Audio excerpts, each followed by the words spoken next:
China আমাদের সবচেয়ে বড় ব্যবসায়িক পার্টনারদের ধরুন অফিসিয়ালি সবচেয়ে বড় ব্যবসায়িক পার্টনার 50 বছর পূর্তি হচ্ছে চীনের সাথে সম্পর্কের সেটার বাংলাদেশে এবং চীনে কিছু অনুষ্ঠানাদি হবে সেগুলি নিয়ে আমরা কথাবার্তা বলবো 20 তারিখে চীনে যাচ্ছি এবং তারপরে বস্তুত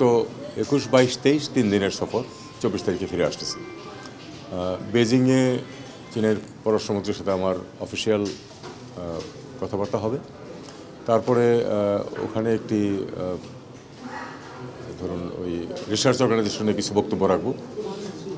এবং তারপর সাংহাইয়ে যাব সাংহাইয়ে একটি রিসার্চ অর্গানাইজেশনের অনুষ্ঠানে একটা বক্তব্য রাখতে হবে এর বাইরে এক দুটো তারা শিল্প কারখানা আমাদেরকে দেখাতে নিয়ে যাবে ইভির একটা ব্যাপার আছে আরেকটা কিছু টেকনোলজি আছে হলো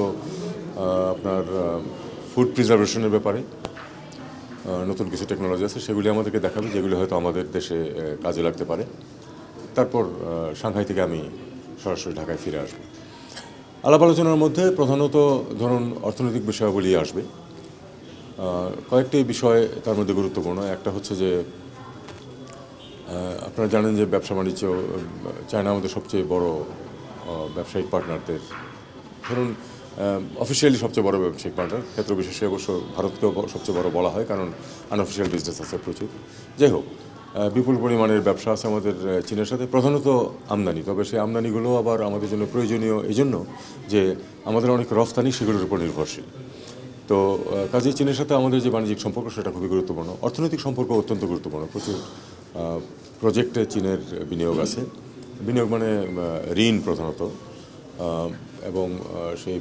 কিছু প্রজেক্ট চলমানও আছে সেগুলি কন্টিনিউ করছে আর আমাদের আরও কিছু বিষয়াদি আছে যেমন ঋণের শর্তাবলী নিয়ে আমরা কিছু কথাবার্তা বলবো ঋণের সুদ কমানো বা ফেরত দেওয়ার সময় বাড়ানো ইত্যাদি বিষয়ে আমরা কথা বলবো আমরা এটাও চাইবো যে আমরা যখন গ্রাজুয়েট করব এলডিসি থেকে তখন চীন যেন ইউরোপের মতোই যেন আরও 3 বছর আমাদেরকে ভিসা ফ্রি এবং কোটা ফ্রি সুবিধা বহাল রাখে এমনিতে এখন পর্যন্ত তো আমরা জানি যে চীন আমাদেরকে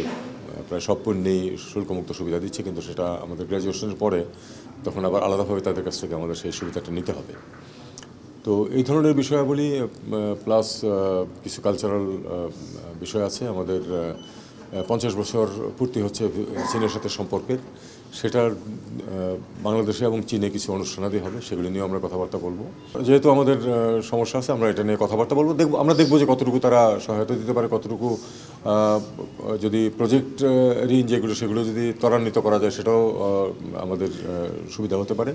তো সব কিছু মিলিয়েই অর্থনৈতিক বিষয়গুলি সব কিছুই আসবে আর আমাদের যে বিভিন্ন প্রকল্প সহায়তা ইত্যাদি বিষয় আছে সেটাও আসবে এই যে কারণে যে আমরা ইয়েকেও নিয়ে যাচ্ছি আমরা ইআরডির একজন সিনিয়র কর্মকর্তা আমার সাথে যাবেন তাদের অনেকগুলো বিষয় আছে তো আমরা কোনো কিছুই বাদ রাখবো না সব কিছু নিয়ে আলাপ আলোচনা করবো